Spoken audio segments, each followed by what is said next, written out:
Assalamualaikum warahmatullahi wabarakatuh. Bismillah walhamdulillah.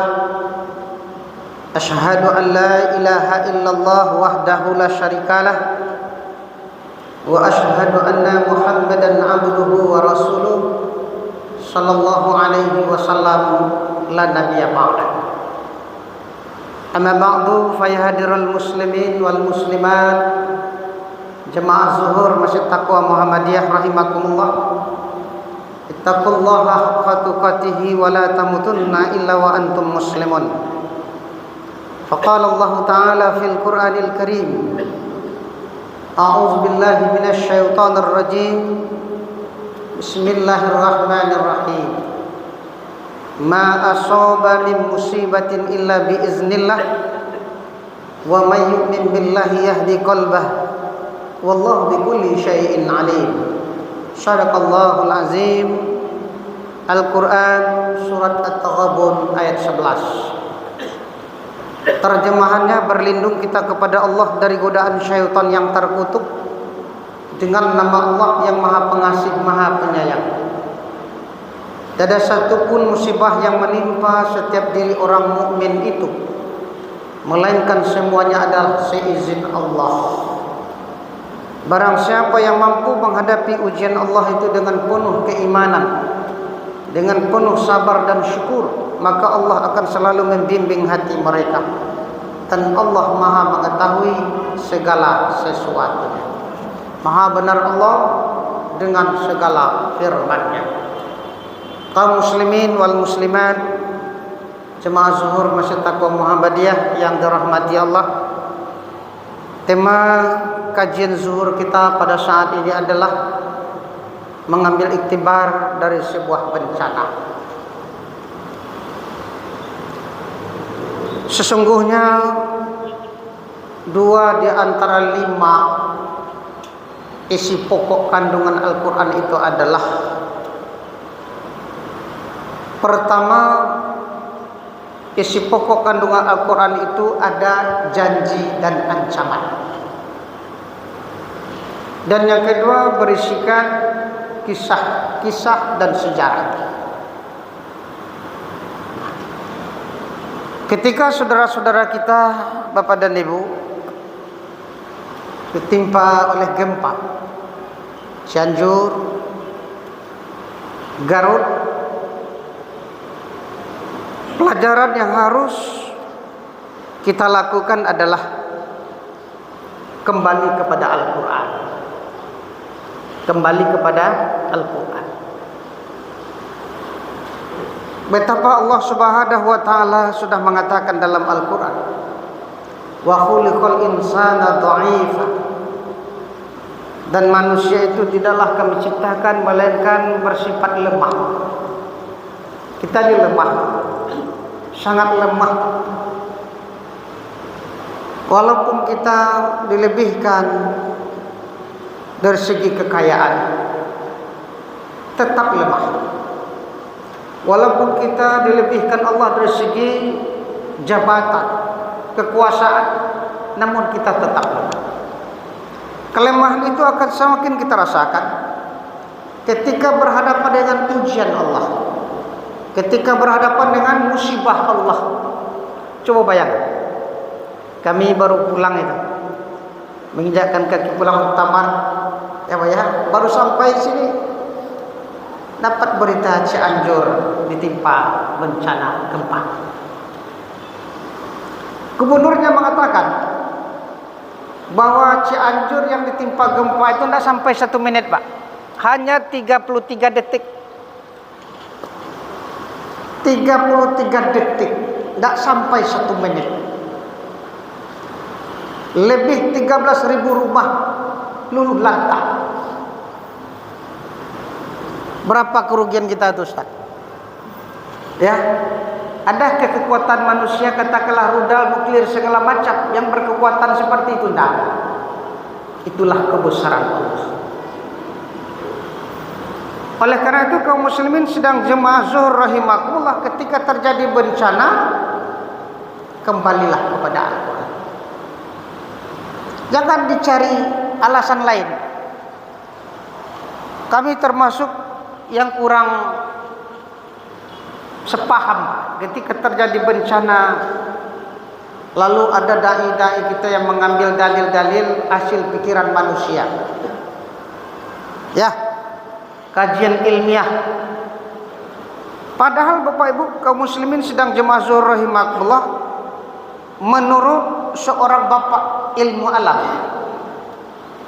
yang sudah beberapa kali mendapat hadiah Nobel, inilah beliau, Bapak Black Holes. Itu kan bapak ilmu alam. Beliau mengatakan bahwa ilmu pengetahuan manusia tentang alam jagat raya ini hanya 3% saja. Berapa persen, Pak? 3%. Sedangkan 97% lagi di luar jangkauan pikiran manusia. Yang 3% itu sifatnya trial and error, uji coba saja. Kita masih teringat ketika 2009 kita dihantam oleh gempa, Pak ya, luluh lantak kota Padang Pariaman. Lalu datanglah tokoh gempa ya, ahli gempa dari Belanda, dari Inggris. Kemudian mereka mencoba meneliti daerah Pulau Mentawai, daerah Seberut. Nah, katanya di sini nih patahan-patahan tuh. Ya, Pak ya. Di sini itu lempeng-lempeng itu. 2 bulan sesudah itu dicek lagi, Pak, nggak kelihatan lagi. Jadi oleh karena itu kaum muslimin sedang jemaah zuhur rahimakumullah, ketika terjadi bencana kita harus mengaca diri. Dalam Al-Quran sudah lengkap. Surat Al-A'raf ayat 96 itu adalah merupakan janji dan ancaman Allah terang. Walau anna ahlal qura amanu wattaqau lapatahna alaihim barakatin minas sama'i wal ardh. Ini janji Allah. Kalau sekiranya penduduk-penduduk satu negeri itu mereka beriman dan bertakwa kepada kami, kata Allah, dimanapun penduduk negeri itu adanya, mau di timur, mau di selatan, utara, barat, ya, asal mereka beriman, bertakwa kepada kami bukakan pintu-pintu keberkahan, kami bukakan pintu-pintu rahmat dari langit dan dari bumi. Itu janji Allah. Tetapi di ujung ayat itu, Pak, ada ancaman. Walakin kadzabu fa akhaznahum bima kanu yaksibun. Akan tetapi jika mereka itu mendustai kebenaran ayat-ayat kami, kata Allah, tidak patuh terhadap ukuran kami, hukum-hukum kami. Dilarang riba, hanya hobi rentenir. Nah, disuruh menikah supaya halal, abazina sekarang. Apalagi LGBT sekarang sangat luar biasa. Zaliman terjadi di mana-mana, pembunuhan, nauzubillah. Walakin kadzabu. Jika kamu mendustai kebenaran ayat-ayat kami, kata Allah, fa akhazat, kami timpakan bencana. Kan ancaman itu, Pak. Ya, ancaman itu kami timpakan bencana disebabkan karena perbuatan kamu sendiri. Ada sebuah buku yang menarik, Bapak Ibu rahimakumullah. Dinda ini rajinin baca buku. Judul aslinya adalah Hatta Tattabi'a Millatahu. Kemudian diterjemahkan ke dalam bahasa Indonesia, Jika Anda Mau Berubah. Penulisnya adalah dulu doktor dulu, sekarang sudah profesor. Profesor Dr. Amru Khalid LCMA. Beliau adalah seorang ulama Mesir dan mubaligh internasional. Jadi kalau kita membaca bukunya teringat kita udah Yunahar Ilyas LCMA, ya, tajam, bahasanya bagus, Pak. Di dalam bukunya Hatta Tattabi'a Millatahum itu menjelaskan beberapa riwayat, termasuk masalah gempa. Gempa bukan barang baru. Ketika terjadi gempa, kaum muslimin sedang jemaah zuhur rahimakumullah. Anas bin Malik pernah bertanya kepada Ibunda Aisyah, karena Rasul sedang tidak di rumah. Ya Ummul Mukminin, kenapa terjadi gempa? Itu pada pertanyaannya, Pak. Apa jawabannya? Kata Rasulullah, gempa terjadi apabila manusia sudah banyak bermaksiat kepada Allah.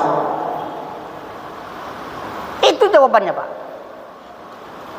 Gempa terjadi, wahai Anas, jika manusia sudah banyak bermaksiat kepada Allah, sehingga Allah menitahkan kepada malaikat, timpakan gempa. Karajo malaikat bukan patah-patahan.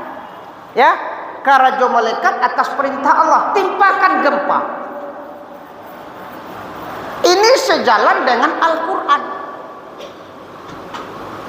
Bapak baca nanti surat Al-A'raf, ya, ayat 90-91, di mana di dalam Al-Quran itu Allah Subhanahu wa Ta'ala menjelaskan bagaimana Allah menghukum kaum Ashabul Aikah demikian.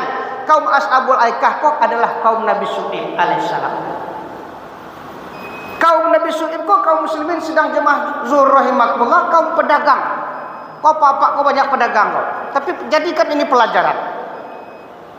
Kaum Nabi Syuaib ini kesalahannya adalah mereka tidak benar menakar dan menimbang, curang mencurangi, riba luar biasa. Sampai akhirnya disampaikan dakwah oleh Nabi Syuaib, ya kaumku, ingatlah akan firman Tuhanku, wa auful kaila idza qiltum wadinu bisqitatil mustaqim, dzalika khairu wa ahsanu ta'wila. Allah Tuhanku berfirman, benarkan timbanganmu jika kamu menimbang, sempurnakan takaranmu jika kamu menakar, inilah yang lebih baik bagimu dan sangat utama akibatnya. Lah disampaikan dakwah oleh Nabi Syuaib alaihissalam. Tetapi apa sikap mereka? Pemuka-pemuka kaum Syuaib tadi berkata, wa qala al-mala'ul ladzina kafaru min qaumihi la in ittaba'tum Syuaiba innakum idzal lakhasirun. Pemuka kaum kafir tadi mengatakan, ya kaumku, kalaulah kita patuhi apa yang disampaikan oleh Syuaib, awak berdagang ku harus jujur, tentu tabujur awak. Ya, rugi. Sebab selama kuna sekilo itu paling 7 onnya. Ya, kalau jujur tentu 10 on, Pak. Rugi. Lalu bagaimana komandan Jan dia dengarkan kata Syuaib itu? Tetap dengan kebiasaan lama, ya, tipu menipu, curang mencurang. Sehingga akhirnya Nabi Syuaib membantah, hai kaumku, takutlah kalian akan bencana yang timpakan Allah. Tapi tidak mereka dengarkan, Pak. Sampai akhirnya Allah Subhanahu wa Ta'ala berfirman, fa'akhazat humur rajfah fa asbahu fi darhim jasimin. Al-A'raf 90-91. Bapak catat itu, ya.